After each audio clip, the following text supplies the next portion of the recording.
নমস্কার বন্ধুরা, ওয়েলনেস ওয়ান্ডার্সে আপনাদের স্বাগতম, যেখানে আমরা মহিলাদের স্বাস্থ্যের গুরুত্বপূর্ণ বিষয়গুলো আলোচনা করি।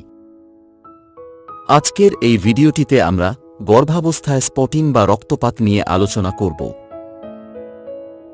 ভিডিও শুরু করার আগে আপনাদের কাছে অনুরোধ রইল, এই তথ্য যদি আপনাদের কাছে সাহায্যকারী মনে হয় তাহলে এই ভিডিওটি লাইক করে আপনার বন্ধুদের সাথে শেয়ার করুন এবং আমাদের কমেন্ট বক্সে আপনাদের মন্তব্য লিখুন।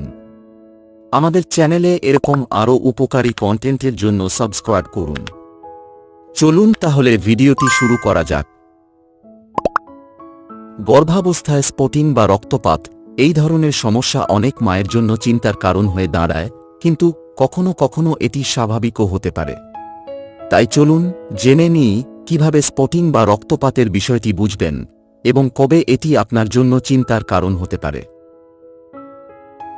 স্পটিং এর অর্থ কী? গর্ভাবস্থার সময় স্পটিং বলতে সাধারণত সামান্য পরিমাণে রক্তপাতকে বোঝায়, যা সাধারণত হালকা রঙের হয়ে থাকে। এটি বিভিন্ন কারণে হতে পারে এবং বেশিরভাগ ক্ষেত্রেই এটি স্বাভাবিক। গর্ভাবস্থার প্রথম দিকে স্পটিং এর কারণ।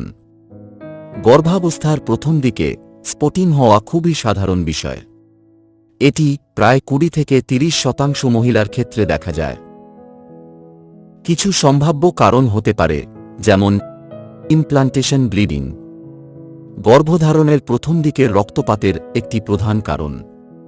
যখন নিষিক্ত ডিম্বাণু জরাজুর দেয়ালে গেঁথে যায়, তখন এটি সামান্য রক্তপাত ঘটাতে পারে।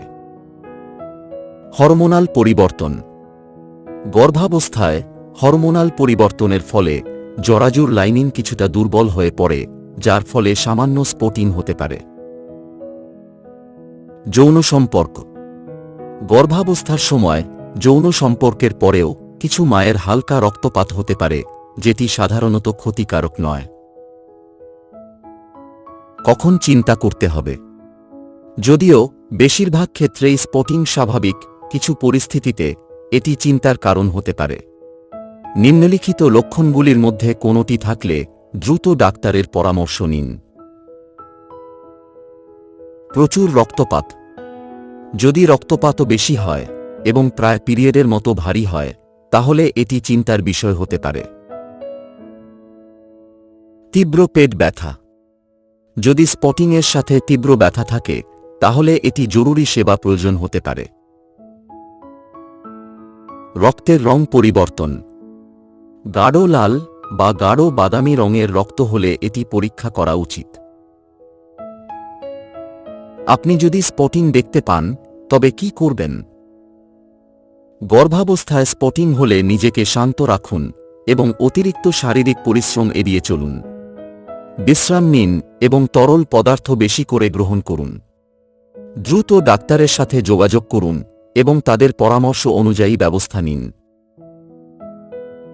বন্ধুরা, আরও বিস্তারিত তথ্যের জন্য ভিডিওটিকে লাইক দিয়ে চ্যানেলটিকে সাবস্ক্রাইব করে পাশে থাকুন, আর তথ্যগুলি ভালো লেগে থাকলে সবার সাথে শেয়ার করুন।